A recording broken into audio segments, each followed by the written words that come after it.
አገዛዙ ዶላር እየከፈለ ከሚያስጨዋቸው ካድሬዎች መካከል አንዱ የሆነው ሰውዬ ሰሞኑን የተናገረውን ሰምታችሁታል። ስልጣኔ እስካለ ድረስ ምን አገባኝ? ምን ተዳይ?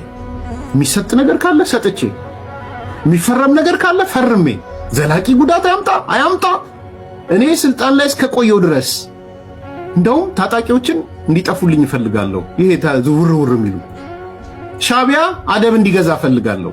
የኢትዮጵያ ውስጥ ታጣቂዎችን አደብ ማስገዛት ከግብጽ ጋር ቢል ምንድነው የሚሆነው?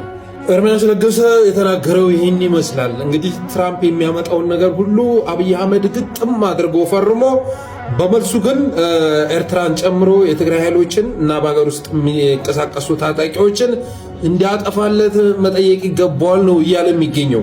ከውጭ ኃይሎች ጋር በመተባበር ኤርትራ መንግስት እንዲያጠፋለትና በሀገር ውስጥ የሚንቀሳቀሱ አማጽያንን በማጥፋት ሂደት ውስጥ አሜሪካ የድርሻዋን እንድትወጣ መጠየቅ አለበት በማለት ኤርሚያስ ለገሰ ሲናገር ትሰሙታላችሁ። እንግዲህ እነዚህ ሰዎች ናቸው ስለ ብሔራዊ ጥቅም ደግሞ ሊያወሯችሁ መልሰው የሚመጡት።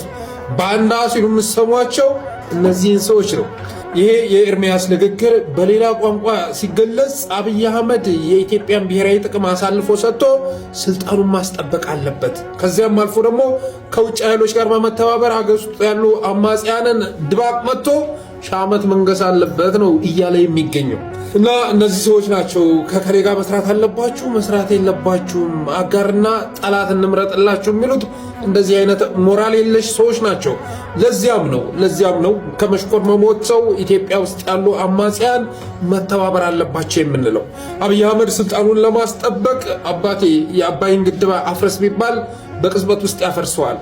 ስልጣኑን ማስጠበቅ እስከቻለ ድረስ የትኛውንም ነገር ከማድረግ የሚያመነታ ሰው አይደለም።